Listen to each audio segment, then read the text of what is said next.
Arguably, I think Aquaman is probably the most useless character in the DC universe, but his movies though, his movies isn't that bad. Compared to the rest, Wonder Woman's was pretty decent, Superman's was okay, but Matpat's gonna tell us why he isn't a hero. To be fair, he doesn't really, I don't necessarily do anything for the good of humans, but he has done some things for the good of Atlantis.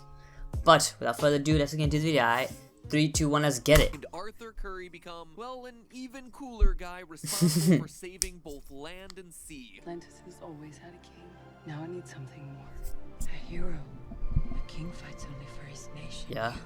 Fight for everyone. The James Wan directed Aquaman was a global smash hit that pulled in $1.1 billion worldwide while writing the DC Extended Universe ship after Justice League sunk at the box office. So how did James Wan manage to pull it off? By giving DC fans a downright bonkers movie where it feels like the producers just said yes to every single idea that Wan had. Indiana Jones side plot? Yes. An Annabelle the Evil Doll cameo? Yes. Yes. Explosions to end every single scene? Yes. Very nice. Through the ocean floor on a giant leviathan to decimate a shark army with lasers on their head? Shell yes. Bro. I have one simple request, and that is to have sharks with frickin' laser beams attached to their heads. Never mind pesky details like, consistency of Aquaman's powers. Okay, that's true. You've got yourself an octopus. The blade might be sharper. You never know. All about it. Now, throughout the I'll film, say. Arthur, the half-human son of the Queen of Atlantis, is reminded many times, probably too many times in fact, that he is the one true heir to the Atlantean throne and will one day unite the worlds of land and sea. The throne is yours by birthright.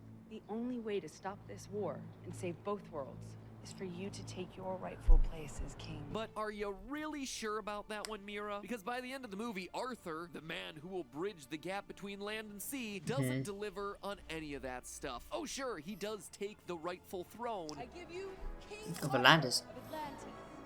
Hail to the king!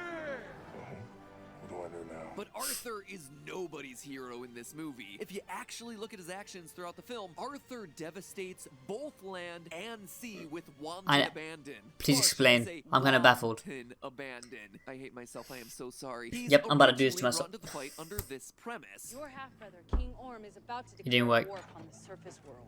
Billions will die. But in rising to the throne, Arthur creates just as, if not more, destruction than his brother. Theorists, this is not your parents' Aquaman. And no, I'm not just talking about the fact that he got, outrageously sexy. We're about to see our I'll say Aquaman, man. fish Shouldn't look like that. protagonists send scores of endangered sea creatures to their deaths. And not only is the dude PETA's worst nightmare, he doesn't really give a flying fish about the lives of the land dwellers either. You probably already suspected that Aquaman kinda sucked, but did you think the reason would be for his superhuman lack of empathy? Hold your breath and plug your nose, dear theorists. Alright. Today we're throwing some cold water on I can hold my Jason breath for like Momoa's 4 seconds. cold-hearted Aquaman. Oh, dang it, the water just made him even sexier, didn't it? So the scene in No. Aquaman that really got my theorist juices flowing Alright, is what's this it? climactic battle at the brine, a lava-heavy area of the ocean populated by large crabs who seemingly just want to be left alone so they can build their lava catapults. Honestly, hashtag relatable. Very relatable. We've Love that. seen step by step the evil Orm slowly taking over the various underwater kingdoms in his quest to become the Ocean Master. The last kingdom Ocean standing Master. in his way is the brine. There's no way you can The say that, stakes which is are cool. high. If he's able to win this battle, he'll command the greatest army on the planet, and in so doing will be able to wipe out every land dweller with ease. What the hell was that? We move against the Brine Kingdom at once. Oh no, it's not. Admittedly, it's a bit weird that Orm needs so many armies to help him out, considering earlier in the film he's able to summon waves that cause trillions of dollars of damage to Facts. the eastern seaboard. Cause and tsunamis. washes warships onto the shore. But hey, let's not get bogged down in the plot. Still need more power. Wan certainly didn't. This is Orm's doing.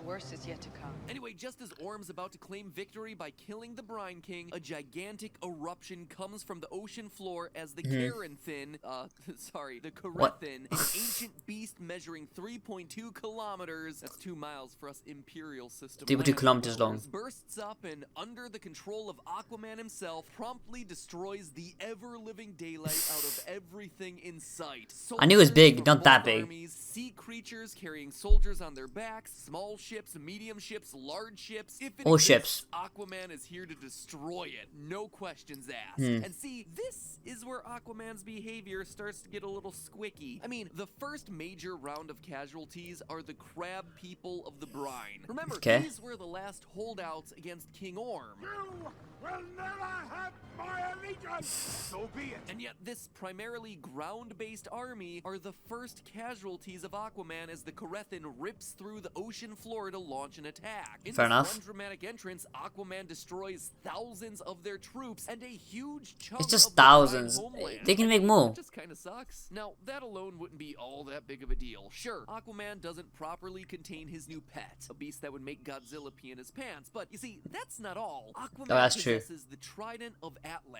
a staff that gives him the ability to communicate to all sea life. Well, kind of. Unlike your old school Aquaman from 1941 who could just talk to fish, Arthur seems to be taking a page out of 2011's Aquaman, where his ability is to reach into the midbrains of sea creatures and control them telepathically, sometimes against their will. That's kind of If you need fucked proof up. of this, look no further than the animation. He Made takes them hold of the trident and is immediately evil connected bastard. to everyone's neurological system. So what does Aquaman, King of Atlantis, hero of the sea, do with this newfound power? He summons thousands of unarmed whales, Facts. dolphins, fish, and manta rays to join the fight. Sure, I wouldn't want to fight that it's myself. visual, but he's sending unarmored animals charging headfirst into an army of deadly laser-shooting armored foes. And what's more, a ton of Yeah, these animals, dolphins. who again are actively being compelled to fight via Alright. Aquaman's 100% consent-free brain hack trick Nice. on the endangered species list. Here's a quick Okay. rundown of the ones I was able to pick out amid the visual chaos. Great hammerhead shark, endangered. Nice. Narwhal, near threatened. Blue whales, endangered. Various dolphin species, some of which are endangered. Killer whales, endangered.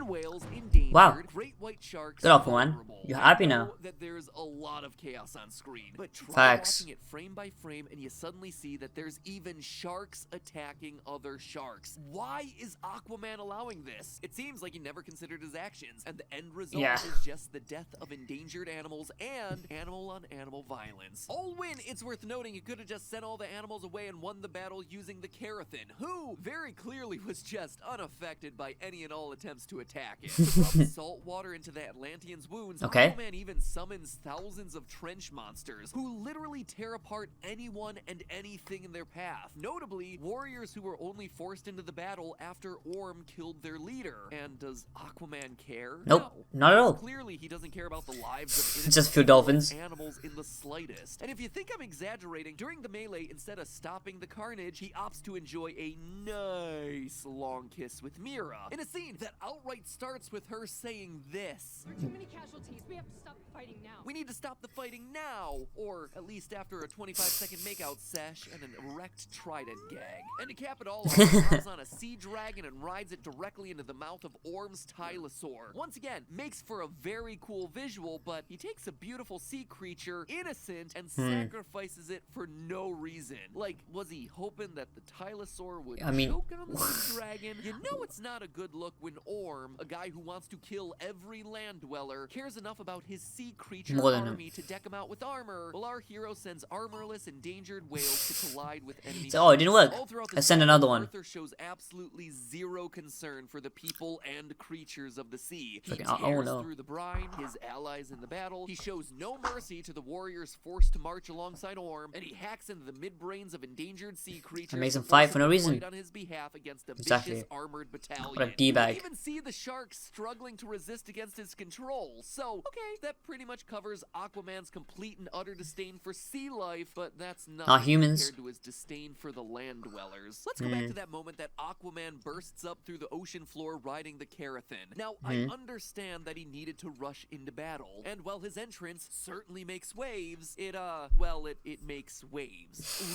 Literal waves. Forget the fact that Aquaman's bursting up out of the sea floor stunt instantly kills countless countless crab soldiers Yeah, I mean, there's defending actually the brine, so much look at debris how and much shit. of the seafloor is getting displaced. Now, the Carathin is huge, around 2 miles long or about 3.2 kilometers, and ripping a massive 2-mile hole through the crust of the ocean floor Imagine. is gonna cause some massive complications. I mean, think Yep. about it. The Carathin, who resides in Earth's core, which is presumably located in Earth's actual core, just burrowed up through approximately 2,900 kilometers of Earth. That's about That's crazy. 1,800 miles for all you imperialists out there. And the water that was just sitting calmly in the ocean suddenly is massively shifting to fill that hole. This is going to result in some huge redistribution of sediment, displacing the water column in an unbelievable fashion. Plus, Alright. there's a disruption to the brine, which is already a tectonically active region. That, my friends, is a recipe for a Tsunami, yep. A tsunami that's likely going to cost thousands of innocent land dwellers their lives. Superman's just like, Normally, tsunamis, human giant problems. destructive water waves originate from displacement in oceans caused by earthquakes, massive landslides, or explosions. So I can't say with 100% certainty what would happen when a gigantic 2-mile Let's just say all of them together. explodes through the ocean floor after traveling from a hidden world. But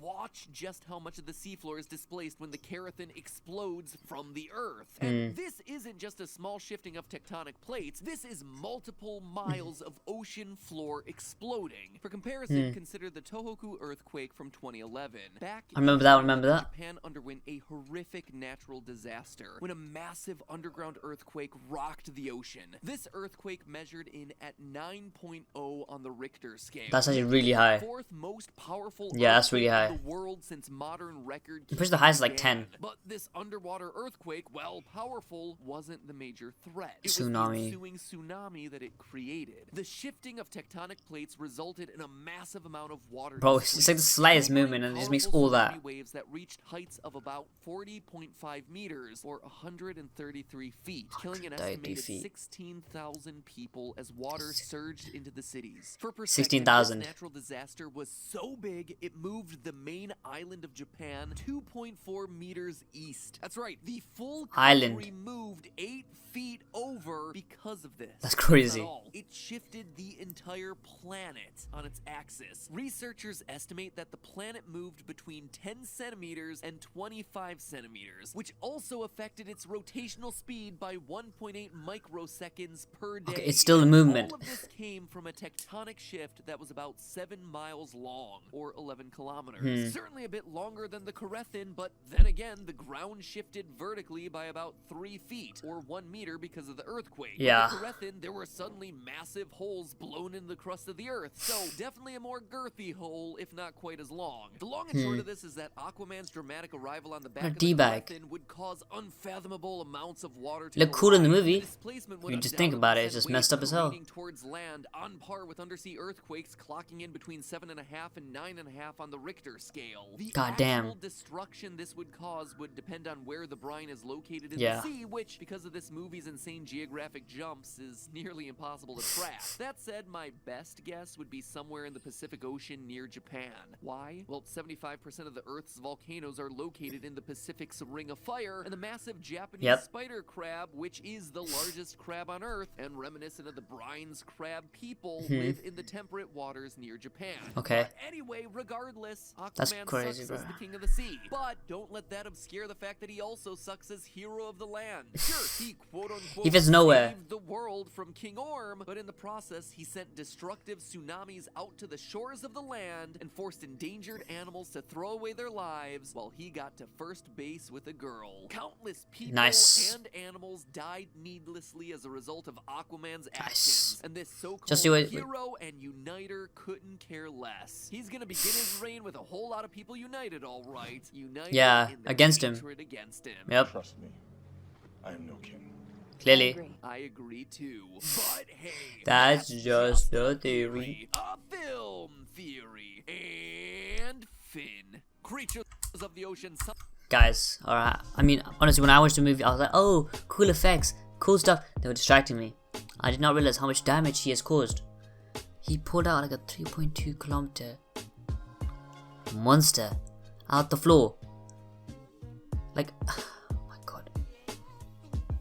I can't believe that like that freaking earthquake, or like it like moved the earth Like, it's obviously like 10 to 25 centimeters, but that's still a lot. He's moving the earth. I mean, obviously, like, the monster would do like a little, I don't remember the name, I'm so stupid. It's been so long. Even though it's been like 4 seconds. Oh my god. But, I mean, Aquaman was never a hero. I think, like, he said he wasn't a hero. I mean, you should have believed him. But, if you guys enjoyed the video, hit the like button, subscribe to the channel. See you guys in the next video. Peace.